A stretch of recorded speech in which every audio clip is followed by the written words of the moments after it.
জনপ্রশাসন সংস্কার কমিশন চেয়ারম্যানের পদত্যাগ চেয়ে 48 ঘন্টার আলটিমেটাম প্রশাসন ক্যাডারের। জানুয়ারির প্রথম সপ্তাহে চিকিৎসার জন্য লন্ডন যেতে পারেন খালেদা জিয়া, জানালেন ডাক্তার জাহিদ। সেপ্টেম্বরের আগে ভোটার তালিকা প্রণয়ন ও সীমানা পুনর্নির্ধারণ শেষে নির্বাচনী তফসিল সিইসি।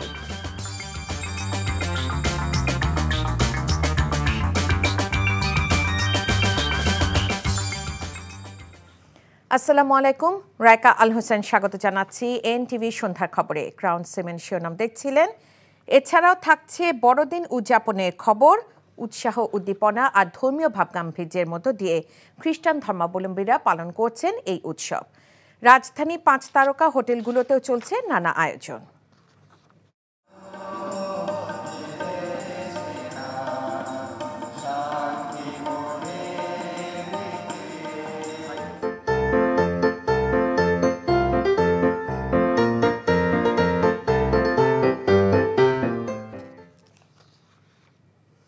এবার চলুন পুরো খবরে। জনপ্রশাসন সংস্কার কমিশনের চেয়ারম্যানের পদত্যাগের জন্য 48 ঘন্টার আলটিমেটাম দিয়েছে বাংলাদেশ অ্যাডমিনিস্ট্রেটিভ সার্ভিস অ্যাসোসিয়েশন। সেই সঙ্গে সব স্টেক হোল্ডারদেরকে নিয়ে সংস্কার কমিশনকে পুনর্গঠনের দাবি জানিয়েছেন তারা। সকালে রাজধানীর বিয়াম মিলনায়তনে এক প্রতিবাদ সভায় প্রশাসনের সাবেক ও বর্তমান কর্মকর্তারা এসব দাবি জানান। রিপোর্ট করছেন জুনায়েদ আল হাবিব।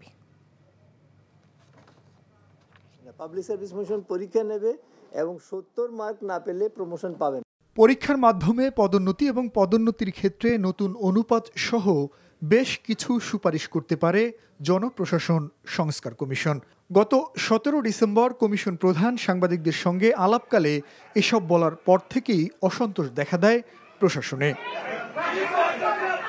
এরই ধারাবাহিকতায় সকালে রাজধানীর বিয়াম মিলনায়তনে প্রতিবাদ সভার আয়োজন করে প্রশাসনের সাবেক ও বর্তমান আমলারা।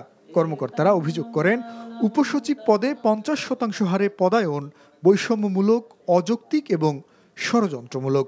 রাষ্ট্রকে দুর্বল করার কোনো প্রচেষ্টা চলছে কিনা তা খতিয়ে দেখারও দাবি জানান তারা। সংস্কারের তো মূল টার্গেট রাষ্ট্র এবং জনকল্যাণ। তো রাষ্ট্র জনকল্যাণ কোথায় আছে? রেলেভেন্ট পিপল, রেলেভেন্ট এক্সপেরিয়েন্স নিয়ে তারা উপসচিব হবে না, মেধার ভিত্তিতে এগিয়ে থেকে তারা উপসচিব হবে না। যারা এটার সাথে রেলেভেন্স কম তাদেরকে আমাদের উপসচিব বানাইতে হবে। এটাই কি রাষ্ট্র কল্যাণ? প্রত্যেকটি নির্বাচনে প্রশাসন ক্যাডার একক দায়িত্ব পালন করে না। সেখানে পুলিশ ছিল, সেখানে সেনাবাহিনী ছিল, সেখানে কৃষি ছিল, সেখানে স্বাস্থ্য ছিল, সেখানে শিক্ষা ছিল, সেখানে বেসরকারি প্রতিষ্ঠানও ছিল। তো রাষ্ট্রকে এমন একটি পর্যায়ে নিয়ে যাওয়া হয়েছিল যে একটি ইউনিফাইড ক্রাইম করার জন্য গোটা রাষ্ট্রযন্ত্রটাকে তৈরি করা হয়েছিল। তাহলে যদি আমরা বলি জনপ্রশাসনের সংস্কার করব, তাহলে হোয়াই নট আদার কেডার্স? সরকারকে অস্থিতিশীল করার একটা অবস্থা তৈরি করার চেষ্টা করা হচ্ছে। এখানে আর কারো কোনো ইন্ধন থাকতে পারে না, সেটা that is a big concern. এ সময় সংস্কার কমিশনের চেয়ারম্যান আব্দুল মুহিত চৌধুরীর পদত্যাগের জন্য 48 ঘন্টা সময় বেঁধে দেন তারা। আপনি কোনোদিন পরীক্ষা দিয়ে প্রমোশন, আপনি কেন আমার এই সন্তানদের উপর, আমার ছোট ভাইদের উপর পরীক্ষা চাপিয়ে দিচ্ছেন? যেহেতু আপনি এই কাজ করেছেন, এইখানে থাকার কোনো অধিকার আপনি হারিয়ে ফেলেছেন। আশা করি অবিলম্বে আপনি পদত্যাগ করবেন এই সংস্কার কমিটি থেকে।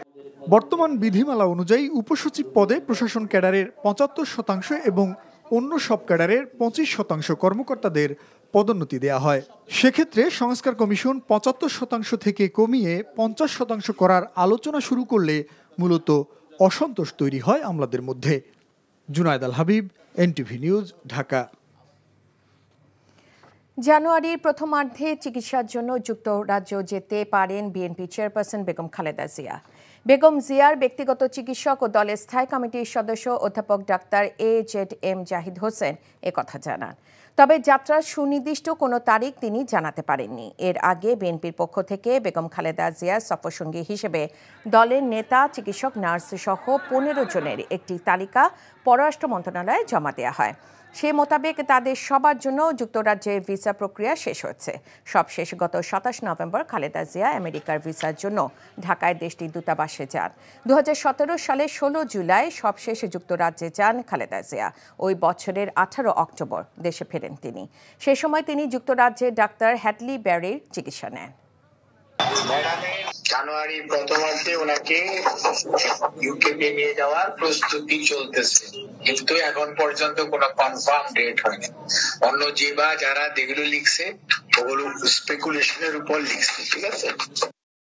শুধুমাত্র নির্বাচনের জন্য এত মানুষ জীবন দেয়নি, তাই দেশের সংস্কার শেষে সরকার নির্বাচনে যাবে বলে জানিয়েছেন যুব ও ক্রীড়া এবং স্থানীয় সরকার, পল্লী উন্নয়ন ও সমবায় মন্ত্রণালয়ের উপদেষ্টা আসিফ মাহমুদ সজীব ভূঁইয়া।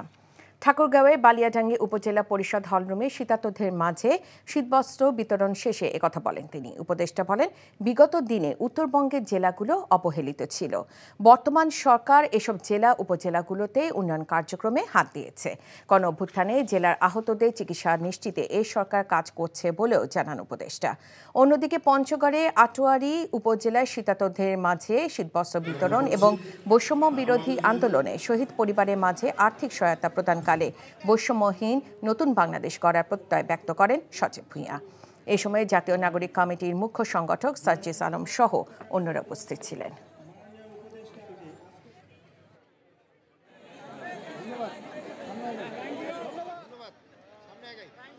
শুধুমাত্র একটা নির্বাচন কিংবা ভোটের জন্য এত মানুষ জীবন দেয়নি। এই সরকারের একটা ক্লিয়ার ম্যান্ডেট হচ্ছে আমরা সংস্কার কার্যক্রমগুলো করবো এবং আমরা যারা কমিশনগুলো প্রায় 3 মাসের মতো সময় হয়ে যাচ্ছে, কমিশনগুলো প্রস্তাবনা দেবে। তারপর আমরা যারা স্টেক হোল্ডার্স আছে তাদের সঙ্গে কনসালটেশনের ভিত্তিতে সংস্কার কার্যক্রম বাস্তবায়ন করে একটা ইলেকশনে ফিরে যাবে। বিএনপি মহাসচিব মির্জা ফখরুল ইসলাম আলমগীর বলেছেন, ভারতের উচিত সীমান্ত হত্যা বন্ধ করা। বিএনপি সবসময় এই দাবি জানিয়ে আসছে, সীমান্ত হত্যা কখনোই মেনে নেওয়ার নয়। বুধবার সন্ধ্যায় সিলেট ওসমানী আন্তর্জাতিক বিমানবন্দরে সাংবাদিকদের তিনি এসব কথা বলেন। মির্জা ফখরুল বলেন, ফ্যাসিবাদ মুক্ত দেশ নতুনভাবে গড়ে তোলার দায়িত্ব সবার। দেশের গণতন্ত্র পুনঃপ্রতিষ্ঠার জন্যই বিএনপি কাজ করছে। আমরা সবসময় সীমান্ত হত্যার বিরুদ্ধে কথা বলেছি। আমরা তীব্র নিন্দা জানাই এবং আমরা মনে করি যে ভারতের অবিলম্বে এই সীমান্ত হত্যা বন্ধ করা উচিত। আমরা একটা ফ্যাসিস্টের হাত থেকে ফ্যাসিস্ট রুলারের হাত থেকে আপনার মুক্ত হয়েছি, সেভাবেই সেই আবেগ আছে। সেই সঙ্গে এখন তো আপনার গণতন্ত্রের জন্য আমরা কাজ করছি, সবাই কাজ করছে। প্রশাসন সহ সকল স্থানে ঘাপটি মেরে থাকা স্বৈরাচারের দোসরদের সরিয়ে দিতে না পারলে ষড়যন্ত্র চলমান থাকবে বলে মন্তব্য করেছেন বিএনপির স্থায়ী কমিটির সদস্য ডাক্তার AZM জাহিদ হোসেন। জাতীয় প্রেস ক্লাবে বিএনপি ঘোষিত রাষ্ট্র কাঠামো মেরামতের 31 দফা প্রেক্ষিত টেক্সটাইল সেক্টর শীর্ষক আলোচনা সভায় তিনি এমন মন্তব্য করেন। জাহিদ বলেন, পতিত আওয়ামী দোসরদের ষড়যন্ত্র রুখতে প্রথম দিকেই পদক্ষেপ গ্রহণ করতে হবে। কোনো রাজনৈতিক দলের পিছনে পড়ে না থেকে সকলে ঐক্যবদ্ধ হয়ে স্বৈরাচারের দোসরদের প্রতিহত করতে হবে বলেও জানান তিনি। অতীতে কোনো স্বৈরাচার ফিরে আসতে পারেনি উল্লেখ করে বিএনপির স্থায়ী কমিটির সদস্য বলেন, আওয়ামী স্বৈরাচারেরও ফিরে আসার কোনো সম্ভাবনা নেই। আমরা অন্তর্বর্তীকালীন সরকারকে বারবার বলতেছি যে আপনারা আপনাদের ভিতর, প্রশাসনের ভিতর ঘাপটি মেরে থাকা বিগত স্বৈরাচারের দোসরদেরকে যদি চিহ্নিত করে সরিয়ে দিতে না পারেন, তাহলে এরকম ঘটনা ঘটতেই থাকবে, আপনারা প্রতিরোধ করতে পারবেন না। দেশের মঙ্গলের জন্য আজকে ঐক্যের প্রয়োজন। ঐক্যবদ্ধ থাকলেই দেশ এগিয়ে যাবে। কাউকে যাতে চিকিৎসার জন্য বিদেশে যেতে না হয়, দেশে চিকিৎসা সেবার মান সেই পর্যায়ে উন্নীত করার জন্য সরকারের প্রতি আহ্বান জানান জামায়াতের আমির ডাক্তার শফিকুর রহমান। রাজধানী আগারগাঁওয়ে চীন মৈত্রী সম্মেলন কেন্দ্রে ন্যাশনাল ডক্টরস ফোরাম আয়োজিত জাতীয় চিকিৎসক সমাবেশে কথা বলেন তিনি। জনগণের সেবায় চিকিৎসকদের আরও নিবেদিত হওয়ার আহ্বান জানান জামায়াত আমির। বলেন, মানবিক দেশ গড়তে চিকিৎসকরা নেতৃত্ব দিতে পারলেও এজন্য সবাইকেই এগিয়ে আসতে হবে। সারা দেশ থেকে কয়েক হাজার চিকিৎসক যোগ দেন এই সম্মেলনে। বক্তারা ছাত্র জনতার বিপ্লবে শহীদ ও আহতদের যথাযথ মর্যাদা, সুচিকিৎসা ও পুনর্বাসনের ব্যবস্থার দাবি জানান। স্বাস্থ্য সেবার ক্ষেত্রে একটা বিপ্লব আসুক, এটা আমি প্রত্যাশা করি। এই ক্ষেত্রে আপনাদের কাছে আমার চাওয়া মাত্র দুইটা। একটা হচ্ছে দুনিয়ার সবচেয়ে র্যাপিডলি গ্রোয়িং সায়েন্স হচ্ছে মেডিকেল সায়েন্স। এই জায়গায় আমরা বহু পিছনে, আমাদের অবস্থান কপি অ্যান্ড পেস্ট। দুনিয়ার অন্যরা যেটা আবিষ্কার করে সেটা আমরা অনুসরণ করি। বাট এতগুলা মেধা, এত ব্রেইন আমাদের মাথা থেকে বের হয়ে আসবে না কেন? এই জন্য রিসার্চে আমাদের কিছু মানুষকে অবশ্যই আত্মনিয়োগ করতে হবে। ব্যাপক উৎসাহ, উদ্দীপনা আর ধর্মীয় ভাবগাম্ভীর্যের মধ্য দিয়ে সারা বিশ্বের মতো বাংলাদেশেও খ্রিস্টান ধর্মাবলম্বীদের সর্ববৃহৎ এই ধর্মীয় উৎসব উদযাপিত হচ্ছে। এই দিনকে ঘিরে বিভিন্ন গির্জায় ধর্মীয় আচার সহ রাজধানীর 5 তারকা হোটেলগুলোতে দিনব্যাপী চলছে নানা আয়োজন। সাব্বির খানের তোলা ছবিতে আরাফাত ইসলামের রিপোর্ট। খ্রিস্টজাগ প্রার্থনার মধ্য দিয়ে দিনের মূল আনুষ্ঠানিকতা শুরু হয়। বুধবার সকাল থেকেই গির্জায় গির্জায় বিশেষ প্রার্থনা, সঙ্গীত পরিবেশন ও পবিত্র বাইবেল থেকে ভক্তদের উদ্দেশ্যে দিক নির্দেশনামূলক বক্তব্যের মধ্য দিয়ে ধর্মীয় আচার পালিত হয়। ঈশ্বর মানুষ হয়েছেন, মানুষ যেন ঈশ্বরের স্বরূপ ফিরে পেতে পারে। দিনটিকে ঘিরে রাজধানীর বিভিন্ন গির্জা ও উপাসনালয় সাজানো হয়েছিল বর্ণিল সাজে। যিশুর জন্মস্থানের প্রতীকী সেই গোশালা সহ ছিল নানা উপস্থাপনা। তরুণ তরুণী থেকে শুরু করে নানা বয়সী ভক্ত ছাড়াও পরিবারের সঙ্গে শিশুরা এসেছিলেন প্রার্থনায় অংশ নিতে। আজকের দিনটার জন্য আমরা সারা বছর একটু অপেক্ষাই করি। প্রার্থনা দিয়ে আমরা শুরু করেছি, এরপরে বাসায় যাব, ফ্যামিলির সাথে একটু সেলিব্রেট করব। আমরা যেন সবাইকে সবার একাত্মা হয়ে আমরা এই পৃথিবীটাকে এগিয়ে নিয়ে যেতে পারি। সবার জীবন সুখময় হোক, শান্তিময় হোক, সবাই একসাথে আনন্দ করব। Merry Christmas.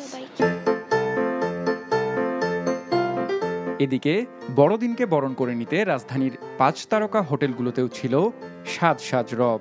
বাহারি সব খাবারের আয়োজন সহ ক্রিসমাসের আবহাওয়া ফুটে ওঠে সর্বত্রই। আমার এখানে অনেক বেশি ভালো লাগছে। Merry Christmas. এখানে এসে অসাধারণ এক অনুভূতি, খুবই ভালো লাগে। এখন উৎসব মুখর একটা পরিবেশে ফ্যামিলি সবাইকে নিয়ে বেড়াতে আসলাম। এটা সবকিছুই অন্যান্য 5 স্টার হোটেল থেকে ডিফারেন্ট। বড়দিনে সবাইকে শুভেচ্ছা, অনেক ভালো লাগছে। বড়দিনে বাংলাদেশ সহ সারা বিশ্বে শান্তি প্রতিষ্ঠিত হোক, এমনটাই প্রত্যাশা করেন ধর্মযাজকরা। পৃথিবীতে শান্তি প্রয়োজন, তো আমরা বড়দিনে শান্তি কামনা করি, শান্তির জন্য প্রার্থনা করেছি আমাদের প্রার্থনা অনুষ্ঠানে। আর সেই শান্তিটাই যেন আমাদের সবার অন্তরে বিরাজ করে। খ্রিস্টান ধর্মাবলম্বীদের বিশ্বাস অনুযায়ী ঈশ্বরের মহিমা প্রচার এবং মানবজাতিকে সত্য ও ন্যায়ের পথে পরিচালিত করতে আজকের এই দিনে পৃথিবীতে আগমন ঘটেছিল খ্রিস্ট ধর্মের প্রবর্তক যীশু খ্রিস্টের। তার সেই শান্তির বাণী পৃথিবীব্যাপী ছড়িয়ে পড়ুক এবং মানুষে মানুষে ভেদাভেদ ও হানাহানি ভুলে গিয়ে শান্তি প্রতিষ্ঠা হোক, এমনটাই প্রত্যাশা ভক্ত অনুরাগীদের। আরাফাত ইসলাম, এনটিভি নিউজ, ঢাকা। ধর্ম বর্ণ নির্বিশেষে সবাইকে বৈষম্যহীন দেশ গঠনে ও জনগণের কল্যাণে কাজ করার আহ্বান জানিয়েছেন রাষ্ট্রপতি মোহাম্মদ শাহাবুদ্দিন। খ্রিস্টান ধর্মাবলম্বীদের প্রধান ধর্মীয় উৎসব বড়দিন উপলক্ষে বঙ্গভবনে এক অনুষ্ঠানে তিনি একথা বলেন। এর আগে বড়দিনে কেক কেটে অনুষ্ঠান শুরু করেন রাষ্ট্রপতি। খ্রিস্টান সম্প্রদায়ের প্রতিনিধিদের সাথে শুভেচ্ছা বিনিময় করেন মোহাম্মদ শাহাবুদ্দিন। পরে শুভেচ্ছা বক্তব্যে তিনি বলেন, বাংলাদেশ সাম্প্রদায়িক সম্প্রীতির দেশ। সব ধর্ম বর্ণের মানুষকে ঐক্যবদ্ধ হয়ে দেশ গঠনে এগিয়ে আসতে হবে। শান্তি ও সাম্যের বাংলাদেশ গড়ার আহ্বানও জানান রাষ্ট্রপতি। তাবলিগ জামাতের বিভাজনের কারণে মওলানা সাদের অনুসারীরা বৈষম্যের শিকার হচ্ছেন বলে অভিযোগ করেছেন ঢাকা বিশ্ববিদ্যালয়ের সাতপন্থী শিক্ষার্থীরা। সকালে ঢাকা বিশ্ববিদ্যালয়ের কেন্দ্রীয় লাইব্রেরির সামনে সংবাদ সম্মেলনে এই অভিযোগ করেন তারা।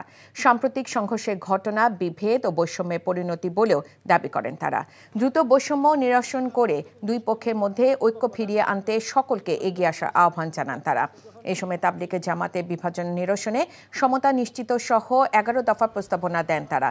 এছাড়া তাবলিগের কার্যক্রম এক প্ল্যাটফর্মে নিয়ে আসতে উভয় পক্ষের মুরব্বীদের আলোচনা করার আহ্বান জানান শিক্ষার্থীরা।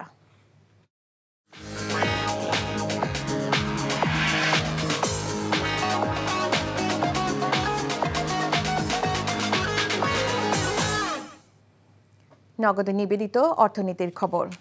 ভারত থেকে আমদানি করা 25,000 টন চালের প্রথম চালান আগামীকাল বাংলাদেশে এসে পৌঁছাবে। সকালে চট্টগ্রাম বন্দরে এসে পৌঁছাবে চালবাহী ভারতীয় জাহাজটি।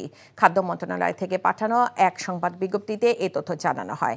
বিজ্ঞপ্তিতে বলা হয়, ভারত থেকে উন্মুক্ত দরপত্রে চুক্তির আওতায় 24,690 টন সেদ্ধ চাল কেনা হয়েছে। এটি বর্তমান অন্তর্বর্তী সরকারের সময় আমদানি চুক্তি করা চালের প্রথম চালান। মন্ত্রণালয় আরও জানায়, আমদানি করা চাল নিয়ে এমভি তানাইজ ড্রিম নামের জাহাজ বন্দরে পৌঁছানোর পর চালের নমুনার ভৌত পরীক্ষা শেষে দ্রুত খালাস শুরু হবে। জনপ্রশাসন সংস্কার কমিশন চেয়ারম্যানের পদত্যাগ চেয়ে 48 ঘন্টা আলটিমেটাম প্রশাসন ক্যাডারের। জানুয়ারি প্রথম সপ্তাহে চিকিৎসার জন্য লন্ডন যেতে পারেন খালেদা জিয়া, জানালেন ডাক্তার জাহিদ। সেপ্টেম্বরের আগে ভোটার তালিকা প্রণয়ন ও সীমানা পুনর্নির্ধারণ শেষে নির্বাচনী তফসিল সিইসি।